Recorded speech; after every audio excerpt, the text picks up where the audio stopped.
It has now been 2 weeks since the strike began and since students have been out of the classroom. And we've still not received a realistic and fair proposal from the Alberta Teachers Association that would work for students, teachers, and taxpayers. But we do not believe this strike can continue indefinitely. It's hurting students and families, and for that matter, teachers. Given this, yesterday, the Provincial Bargaining and Compensation Office wrote to the Alberta Teachers Association and formally requested an agreement to enter an enhanced mediation process.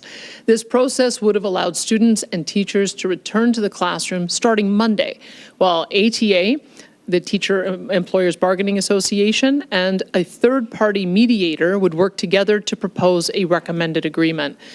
PBCO made this offer to the ATA because this strike is impacting students and families. And I'm very disappointed that the Alberta Teachers Association refused this offer. If we get to October 27th without kids returning to the classroom, that in the view of my education minister and others we've consulted with, would constitute irreparable harm to children, especially those who are trying to do the preparation that they need to prepare for university and be able to write diploma exams. So I would say that if we do not get back to the table next week with the students returning to classroom, you should fully expect that there'll be legislation in the week of October 27th.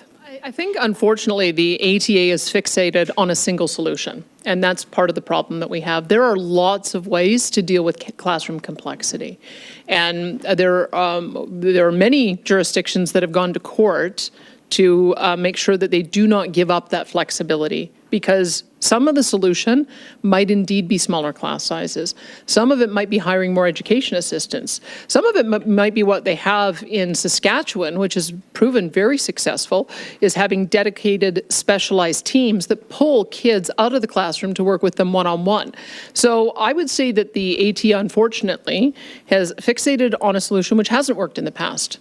I know that there was $2 billion that was spent under the NDP to try to reduce class sizes, and year after year after year, the class sizes went up. And so that's something that we have to be mindful of, is that there doesn't seem to be an agreement on even how to calculate it. If you look at the number of teachers that we have, 51,000 and 740,000 students, that would be a pupil-teacher ratio of about 14. If you just focus in on the 35,162 teachers that they say are full-time teachers and divide that by that number, that's 21 to 1. So it seems to me like if we're doing the math, then we're already there. So I think that's why it's problematic to try to have hard caps and arbitrary formulas written into contracts. Let's work together on what we know is the solution, which is how do we deal with complexity, and we have to be able to have the flexibility to do that.